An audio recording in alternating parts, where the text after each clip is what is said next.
Hi guys. 9 times out of 10, the things that are often overlooked are exactly where your attention should be.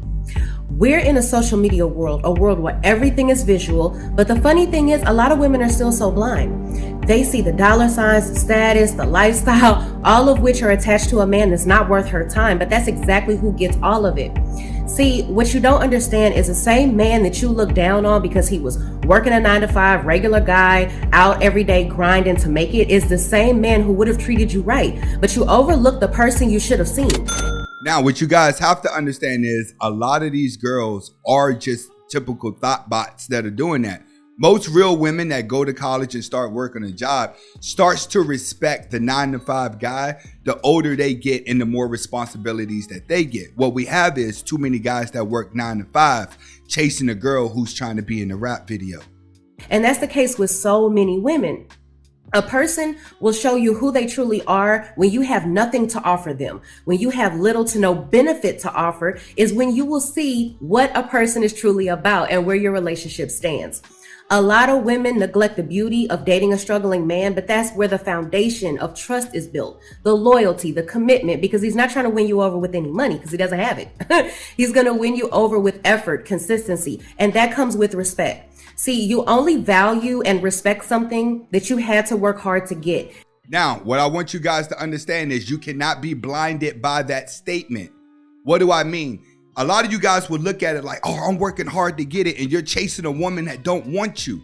So you feel like if I stay consistent at trying to get this woman, I'll eventually get her and then it's going to be worth it. This is where a lot of guys are blinded by. You start chasing the wrong woman, right? And then you give up all your power. Then when you get her, she starts to treat you bad. Why? Because she never respected you in the first place. All you did was just place yourself on a platter to get used until she finds the guy that she wants. He understands the sweat, the long days, the living paycheck to paycheck, the goal setting, working overtime just to take you somewhere nice, etc.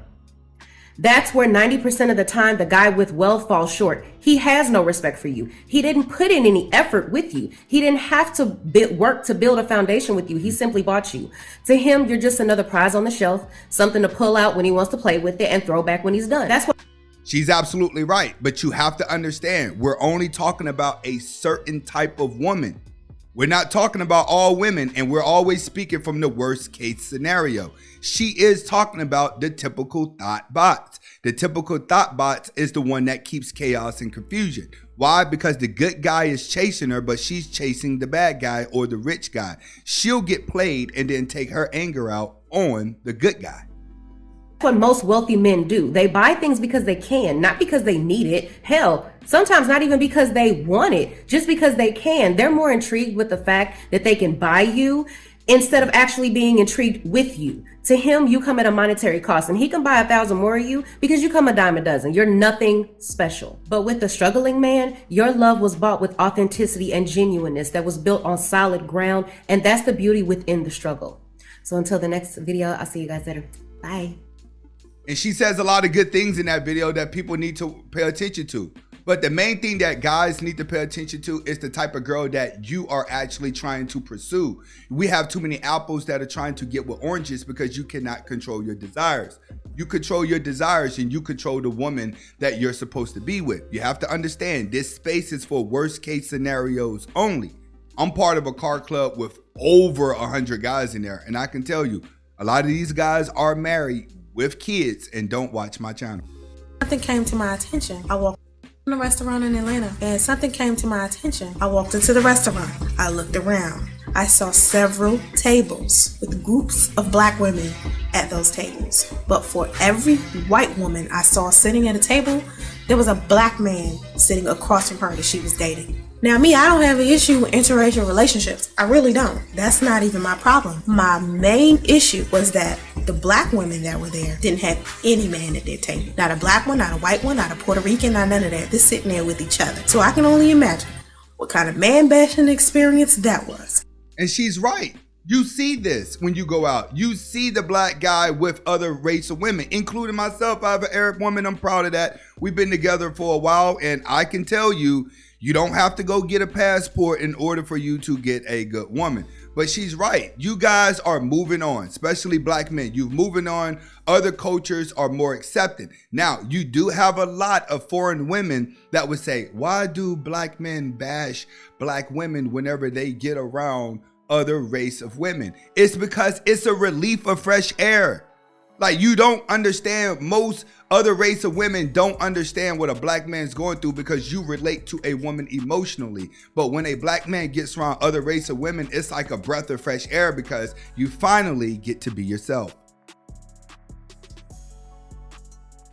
Too well. Jay, what's up, man? What's up, man? Hey, Your girl know the homie too well. Jay, what's up, man? What's up, man? Hey, I love the place, bro. Thank you. Appreciate it. Oh, my bad.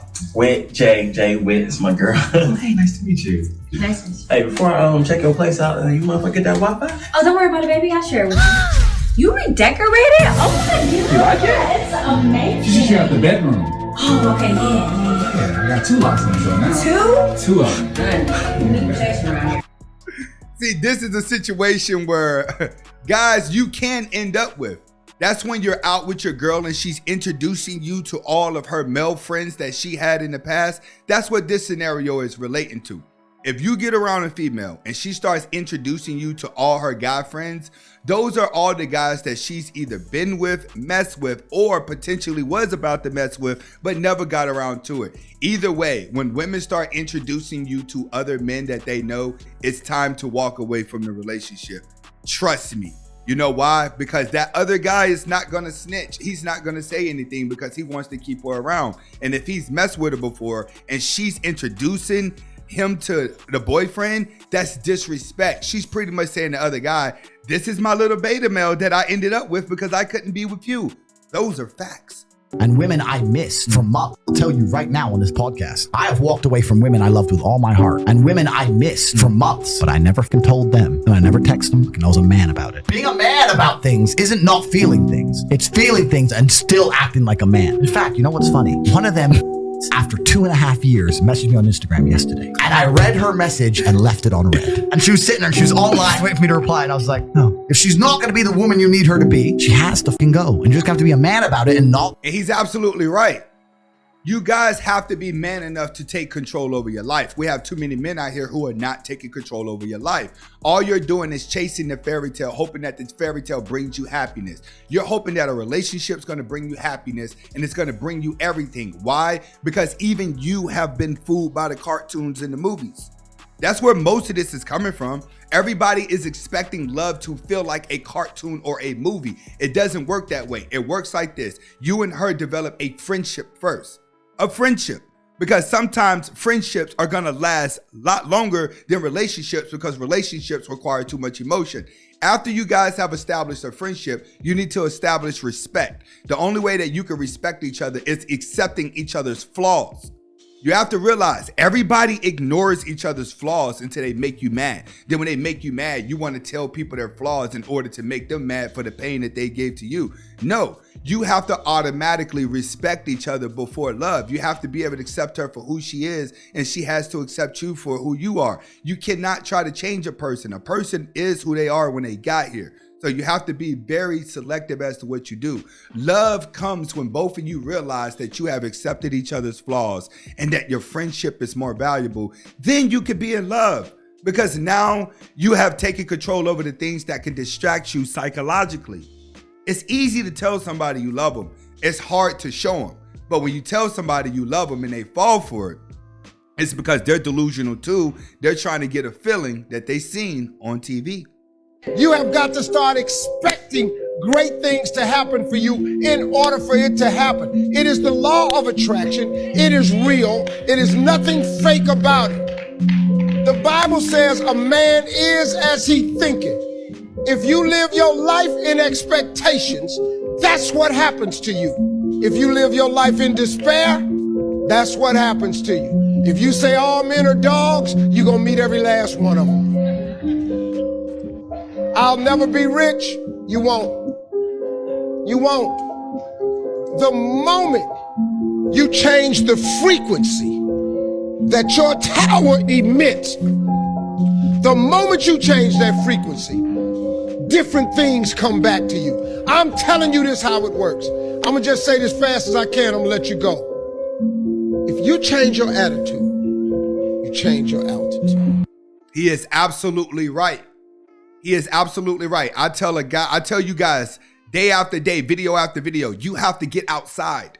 You have to start walking outside your house and allowing life to hit you, allowing the energy to hit you. It ain't what you adjust to online. It isn't about coming online, gaining a whole bunch of information, and then talking online like you know what you're talking about when all you have is textbook information. That's what a lot of you guys have. You have introvert textbook information, which means you're very smart, but you have no clue to what's going on in reality. When you walk around in reality, you're scared. You don't want to be seen. You're still shy, but for some reason, you're the smartest. No, you can only outsmart stupid, emotional people.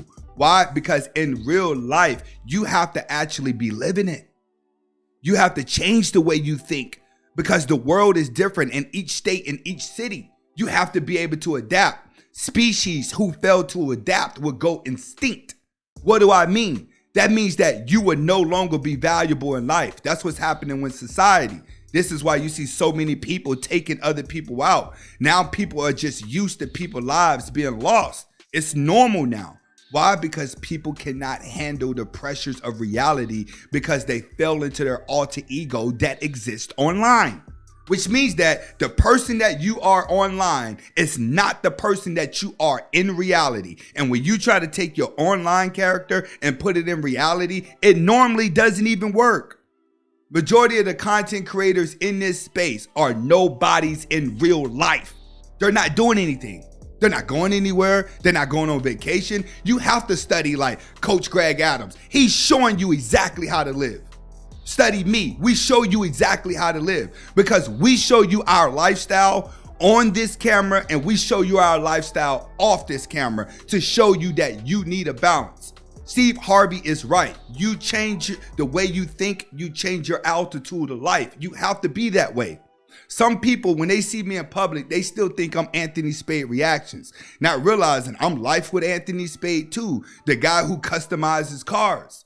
So when they see me in public, they want to start talking about women. Bro, we ain't talking about what I talk about on my reaction videos. When you guys see me in public, you say, yo, what up? Y'all getting ready to ride out?